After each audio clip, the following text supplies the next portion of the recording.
Here are the instructions for a simple Jack-in-the-Box using the NXT.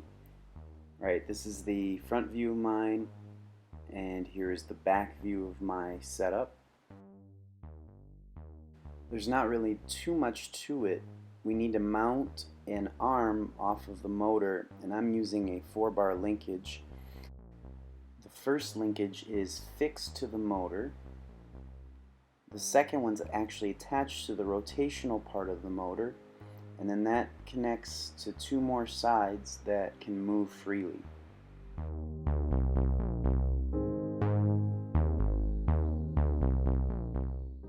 In addition to the arm, I have a light sensor mounted pointing up to check whatever the light value is. Now you need to download the software to program the NXT. It says it can't be run on a Mac, but it can be. The only thing is that it's going to put a very old version of Flash on your computer, and it will only run when that old version's on your computer. You upgrade your Flash, the program won't work anymore, and you'll have to re-download it and install it. When you've installed it, make sure your NXT is charged and plugged into your computer via the USB. And you need to go up to the Tools menu and update the firmware, because we want to make sure that it's running the appropriate firmware to use this software. You may have been using LabVIEW with these bricks before. So then you just click to download it. It takes a few moments, and your brick will then be ready.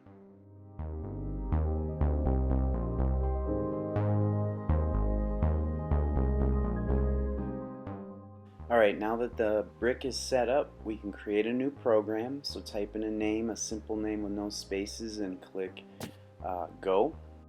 Your NXT brick should still be plugged in and on, so click the little button here that has a little picture of the NXT to make sure that it's connected. That'll really help with the programming later on. And then close that if everything is good. Now we're going to write the program so that it can keep happening over and over again, so we're going to use the loop block here. That way then we don't have to reset the robot after it jumps out. Next, we want to use the wait button, and we want to specifically wait for the light to be a certain intensity.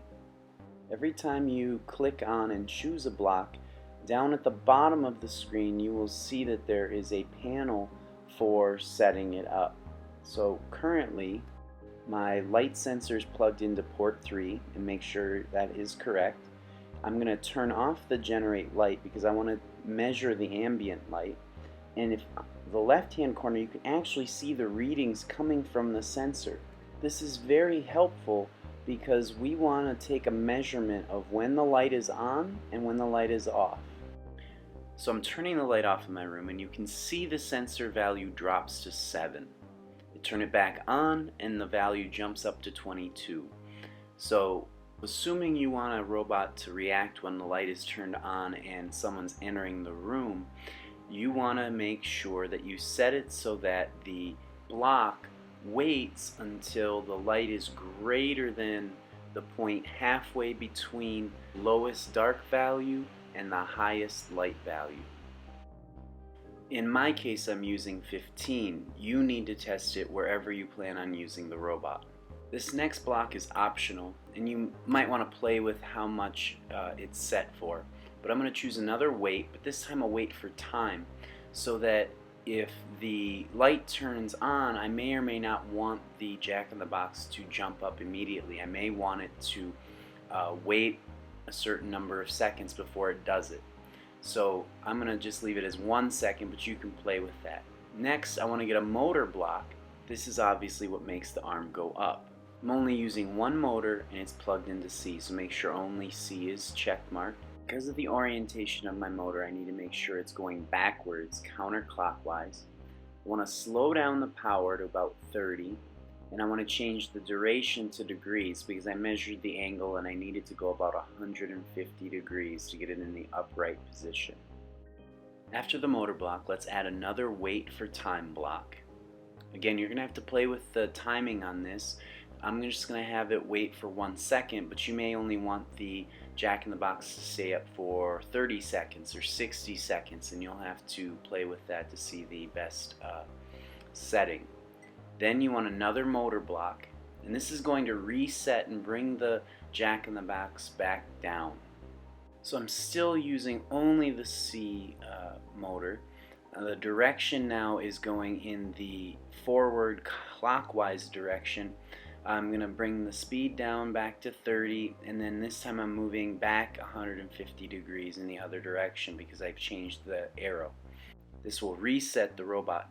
Now you may want to add another weight block here at the end after the reset so that it doesn't keep popping back up on whoever is triggering the Jack-in-the-Box. Now that's the end of the program, and you can download or play the program if your brick is connected to see how it works. If you just download it, you're going to have to go and actually run it from the NXT brick. So you would press the orange button on My Files, press it on Software Files, and then use the arrows if necessary to find the program. Click on the program, click on it again to actually run it. Alright, this is what it should look like when it is running. So right now the lights in the room are turned off, nothing's happening. Here the lights turn on, and now all of a sudden the Jack-in-the-Box will pop up. It's popping up a lot, so that's where I was talking about you need to set those wait times to be appropriate. Here I've turned the light off and it stops popping up.